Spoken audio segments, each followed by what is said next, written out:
Mr. Arthur was one of those figures that you couldn't meet and not come up with an impression of him. I remember when I first met Owen Arthur, I was the president of the Barbados Bar Association, and Owen Arthur was the Prime Minister of Barbados. And we did not hit it off at all. When I became a candidate, I reintroduced myself to Mr. Arthur. I know when somebody puts aside all that went before and takes you under their wing. And Mr. Arthur was one to offer assistance always. He was quick with advice. He used to share from his vast knowledge and try to help young candidates, help young politicians. Mr. Arthur had advice for everybody. I admire him because, like me, he believed firmly in regional integration. He believed in the CCJ, and these are my passions as well. Now, many great people are condensed into one catchphrase, right? So Martin Luther King, I had a dream. Everybody knows I had a dream belonged to Martin Luther King. Well, Owen Arthur had one too. It was face it and fix it. He once said to me about something, Abrams, if you run from a problem, when you stop running, the problem is still going to be there. Face it and fix it. And that was the mantra he had for all of us as candidates. He had for us in the Barbados Labour Party. Don't run from issues, no matter how big it is. Just face it and fix it. And we've taken that under Mayor Motley as well. We've taken that attitude and that approach to problem solving into this government. It has yielded tremendous results.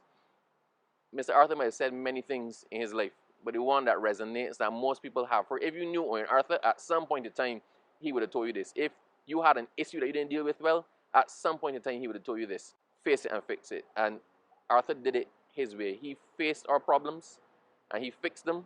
And somewhere beyond the sky, Arthur is probably telling somebody else in power, face it and fix it. The country will miss Owen Arthur.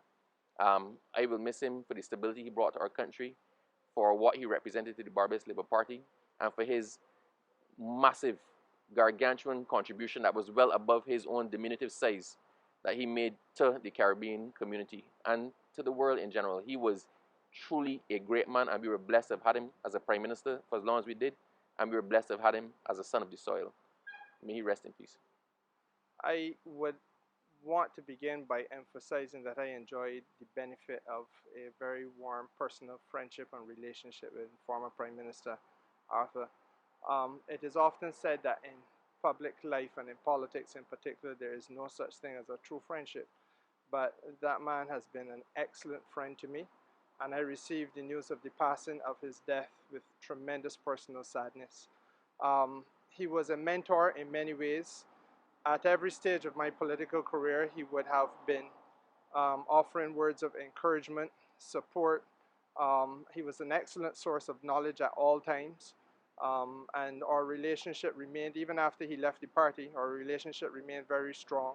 And I could lift the phone at any time. He lift the phone and call me, give me gratuitous offers of advice.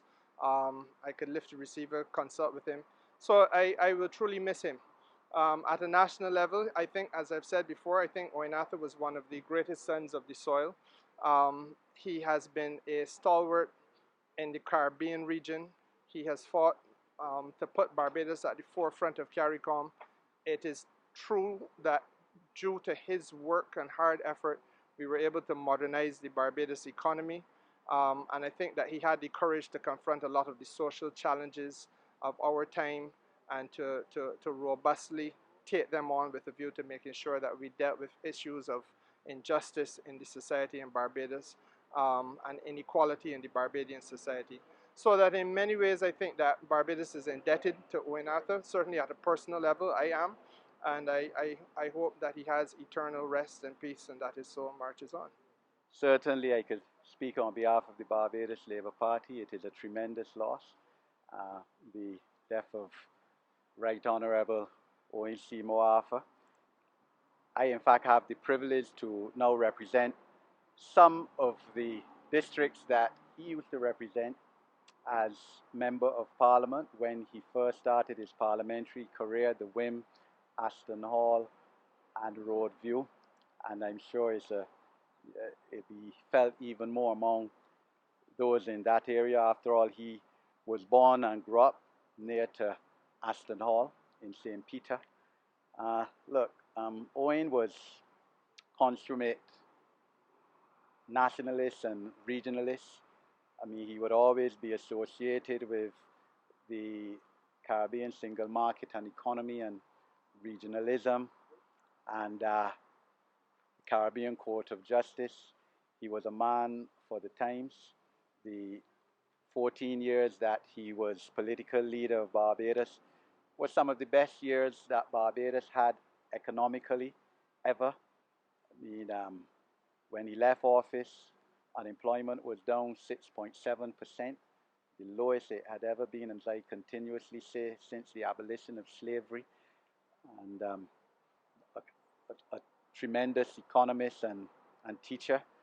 I used to enjoy being in his presence in BLP Forum, and a fantastic and irreplaceable loss to this country and region. Even at the end, as we all know, he was working in terms of causes with LIAC as chairman and trying to bring about resolution a few months ago in terms of the Guyana elections. We would always remember him, and we certainly look forward to the tributes that we will no doubt have in Parliament in the near future. In celebration, I would want to say, of a life without par.